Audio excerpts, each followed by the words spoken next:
ایک یہ بھائی نے کہا کہ نبی کریم صلی اللہ علیہ وسلم کی پسندیدہ کوئی بھی غذا کو برا کہنا یا اس میں نقص نکالنا یا ان کا مذاق اڑانا کیسا ہے؟ جیسے گوشت شریف سرکار نے کھایا یا کدو ہے، ان چیزوں، یا کھجور سرکار نے تناول فرمائی تو کھجور کے بارے میں مذاق بنانا، یہ کیسا ہے؟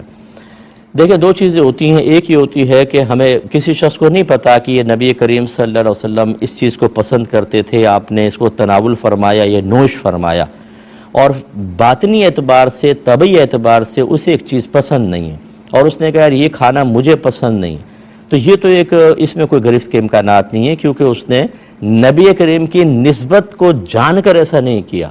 لیکن اگر کسی کو پتہ چل جائے کہ یہ نبی کریم کی پسندیدہ چیز ہے اور اس کے باوجود وہ اس قسم کے معاملات جو یہ ذکر کیے کرے گا، دائرہ اسلام سے فوراً خارج ہو جائے گا، اسے تجدید ایمان اور تجدید نکاح کرنا ہوگا۔ اللہ تعالیٰ عمل کی توفیق، سمجھنے کی توفیق عطا فرمائے انشاءاللہ۔ بہن نے فرمایا بچوں کا ختنہ کتنے دن میں کروا لینا چاہیے، اور اگر ہم بچے کا ختنہ نہ کروائیں تو کیا وہ مسلمان ہی متصور نہیں ہوگا؟ تو بہن، ختنہ جتنی جلدی ممکن ہو سکے کروا لیں، اچھا ہے۔ ویسے بال وغیرہ اتروانے کو تو 7 دن کا کہا ہے اور عقیقہ کرنے کا، ختنہ بھی جتنی جلدی پاسبل ہو۔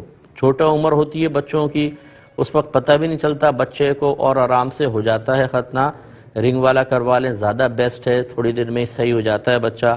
لیٹ کریں گے اتنی ہی تکلیف ہوگی بچے کو۔ لیکن یہ خیال آپ کا بالکل غلط ہے کہ اگر کسی نے ختنہ نہیں کروایا تو بچہ مسلمان ہی نہیں مانا جائے گا۔ ایسا نہیں ہے، وہ مسلمان ہوتا ہے۔ اس کو ہم مسلمانی اس لیے کہتے ہیں کہ یہ مسلمانوں کے ہاں سنت رائج ہے، غیر مسلمین کے ہاں ایسا نہیں ہوتا ہے، ان کے ختنے نہیں ہوتے ہیں، اور ہمارے مسلمانوں میں رائج ہے۔ انبیاء علیہ السلام کی سنن پر عمل کرتے ہوئے، اور خاص طور پہ میرے آقا صلی اللہ علیہ وسلم نے اس کی تلقین اور ترغیب اور حکم ارشاد فرمایا، تو اس لیے اس کو مسلمانی کہتے ہیں کہ یہ ہم مسلمانوں کی ایک علامت بن گئی ہے۔ تو اس لیے مسلمانی کہتے ہیں، اس لیے نہیں کہتے کہ اگر ختنہ نہیں کروایا تو انسان دائرہ اسلام میں داخل ہی نہیں ہوگا، ایسا نہیں ہے۔ انہوں نے کہا تھا کہ والدین بعض اوقات بچوں کی بیمہ پالیسی لے لیتے ہیں ان کی شادی کو بنیاد بنا کر، یا آگے تعلیم کے لیے یا باہر تعلیم کے لیے بھیجیں گے تو ابھی سے بیمہ پالیسی لیتے ہیں، تو یہ لینا کیسا ہے؟ دیکھیں، اکثر جو بیمہ پالیسی ہیں ان میں جو شرائط ہوتی ہیں، کنڈیشنز ہوتی ہیں، مختلف اس میں کلوزز لکھے ہوتے ہیں، ان کی روشنی میں بعض اوقات جوئے کا مفہوم بن رہا ہوتا ہے، بعض اوقات سود کا بن رہا ہوتا ہے۔ اس لیے ہم تو اس کی اجازت بالکل بھی نہیں دیتے۔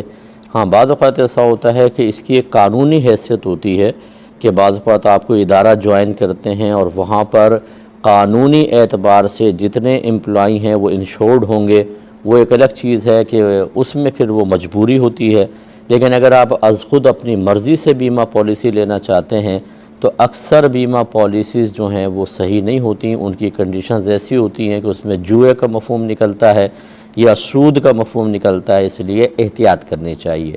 اس کے باوجود میں یہ گزارش کروں گا کہ ہو سکتا ہے کسی نے بہت اچھی کنڈیشن رکھی ہوں جو ہماری نگاہ سے نہیں گزری ہوں، تو آپ جب بھی کوئی پالیسی لینے لگیں، پہلے ان کی جتنے بھی وہ بروشر وغیرہ کوئی دیں گے تو وہ کسی اچھے مفتی صاحب کو چیک کروا دیں، وہ چیک کریں اور یس کہہ دیں، اس کے بعد آپ وہ پالیسی لیں، ورنہ نہ لیں۔ تھوڑے سے دنیاوی فائدے کے لیے خواہ مخواہ اپنے آپ کو حرام چیز میں ملوث کرنا، اور اگر دنیا کا فائدہ حاصل ہو بھی گیا اور آخرت برباد ہو گئی تو پھر اس طرح کے فائدوں کو لینا سمجھدار آدمی کا کام نہیں ہوتا۔